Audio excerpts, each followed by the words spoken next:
Welcome to my YouTube channel World Literature. आज जो topic discuss करने वाले हैं वो है at the back of progress by Taslima.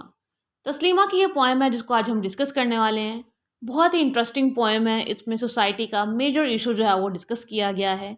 या फिर हम ये कह सकते हैं कि जो मैन सोसाइटी है या मैन वर्ल्ड है उसको इस पोएम में जो है वो डिस्कस किया है तस्लीमा ने। फर्स्ट ऑफ ऑल अपने राइटर को डिस्कस करते हैं, देन पोएम की लाइन बाय लाइन एक्सप्लेनेशन देखेंगे जिसमें ऑपरेशन दिखाया गया है, वुमेन के साथ कैसा ट्रीटमेंट किया जाता है सोसाइटी में, इन सब चीज़ों को जो है वो दिखाया गया है। तस्लीमा की बर्थ हुई थी 25 अगस्त 1962 में। ये बंगाली राइटर हैं, physician, feminist and secular humanist और एक्टिविस्ट भी हैं। इनकी राइटिंग्स जो मोस्टली हैं वो वुमेन्स के रिलेटेड हैं एंड वुमेन ऑपरेशन पे इन्होंने लिखा है लिटरेचर। रिलीजन को इन्होंने क्रिटिसाइज़ किया है एंड इवन के इनके टॉपिक्स इतने कंट्रोवर्शियल होते हैं कि उनको जो है वो बैन किया जाता है। तस्लीमा को भी जो है वो बैन किया गया था वेस्ट बंगाल में, इवन के इंडिया में। जो पोएम हम डिस्कस कर रहे हैं उसमें भी विमेन ऑपरेशन जो है वो दिखाई गई है। पोएम की लाइन बाय लाइन एक्सप्लेनेशन जो है वो स्टार्ट करते हैं। पोएम की फर्स्ट लाइन में राइटर कहती हैं the fellow who sits in the air conditioned office, कि एक फेलो है जो कि एयर कंडीशनड ऑफिस में अब बैठता है।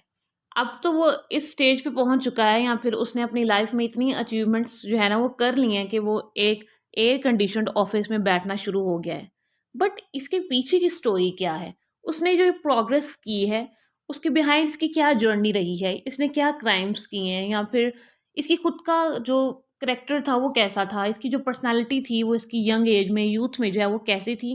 उनको नेक्स्ट लाइन में जो राइटर हैं वो डिस्क्राइब करती हैं। कहती हैं is the one who in his youth raped a dozen or so young girl, कि ये वही ऑफिसर है जो अब एयर कंडीशनड ऑफिस में बैठा हुआ है। ये अपने पास्ट में अपनी यूथ में बहुत सारी गर्ल्स का जो है ना ये रेप कर चुका है। And at cocktail parties is secretly stricken with lust fastening his eyes on lovely's belly buttons, के ये वही पर्सन है जो कि कॉकटेल पार्टीज में जाता था, अपने फ्रेंड्स के साथ जो है वो चिल करता था, और इसकी लस्ट की जो है ना वो कोई हद नहीं थी, ये लिमिटलेस था। इवन कि ये वुमेन को जो है वो ऑब्जेक्टिफाई करता था,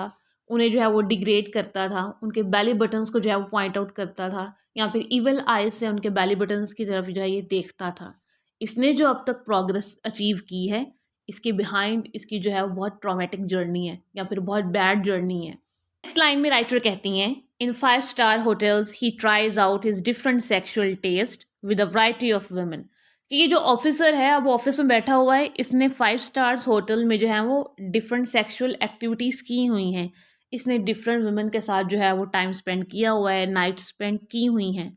देन रिटर्न्स होम, अब ये नाइट स्पेंड करने के बाद जो है ना घर वापस आता है एंड बीट्स हिज वाइफ। अब ये वही ऑफिसर है जो कि वहाँ ऑफिस में बैठा हुआ है और जिसने जो है बहुत ज़्यादा प्रोग्रेस कर लिया है, वो पार्टीज़ भी करता था अपनी यूथ में, और उसके बाद जो है उसने बहुत सारी सेक्सुअल एक्टिविटीज़ भी कर ली हैं। और उसके बाद जब वो अपने घर आता है तो घर पे उसकी वाइफ भी है जिसके साथ वो मिसबिहेव करता है, उसको मिस ट्रीट करता है because of an over iron handkerchief और शर्ट कॉलर, कि उसके कामों में जो है ना ये फॉल्ट्स निकालता है, इवन कि उसकी वाइफ ने बहुत अच्छे काम किए होते हैं। बट उस मेल के अंदर जो ईगो है वो उसको सेटिस्फाई करने के लिए और फीमेल पे डोमिनेंट होने के लिए जस्ट ये सब कुछ करता है, और फीमेल को आकर जो है ना वो उसको बीट करता है, मारता है एंड उसको अब्यूज करता है, verbally, sexually, physical. Next line में राइटर कहती हैं in his office mister big puffs on a cigarette. अब बताते हैं कि ये जो ऑफिसर है उसका नेम क्या है, मिस्टर बिग है, और वो अपनी सिगरेट को अपने ऑफिस में लेकर जाता है।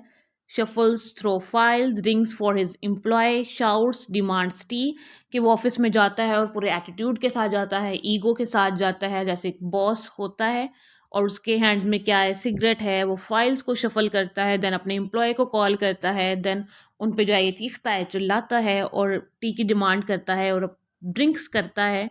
एंड देन जो है ये लोगों को जज भी करता है वहाँ पे बैठ के, इवन कि अपना इसका कोई करेक्टर नहीं है। इस मिस्टर बिग का खुद जो है ये करेक्टरलेस है, इसने कोई ऐसा काम नहीं किया है जिस पे जो है वो हम कह सकें कि ये बहुत अच्छा इंसान है, जिसने अपनी वाइफ को बहुत अच्छे से रखा हुआ है या फिर अपनी वाइफ के साथ ये बहुत अच्छा ट्रीटमेंट करता है। इसने लाइफ में हर गलत काम किया है, लेकिन जब ये ऑफिस में आता है तो ऐसा करता है कि जैसे इसने पूरी वर्ल्ड की डिग्रीज जो हैं वो अचीव की हुई हैं और ये किंग है कहीं का। Returns to writing people's characters references, और क्या करता है कि अपने सारे ऑफिस के लोगों पर चिल्लाने के बाद ये जो है ना वो लोगों के कैरेक्टर्स पे जो है ना वो अपना तबसरा लिखना शुरू कर देता है, उनके कैरेक्टर पर अपने रेफरेंस देता है, अपने रिव्यू जो है ना ये शेयर करता है।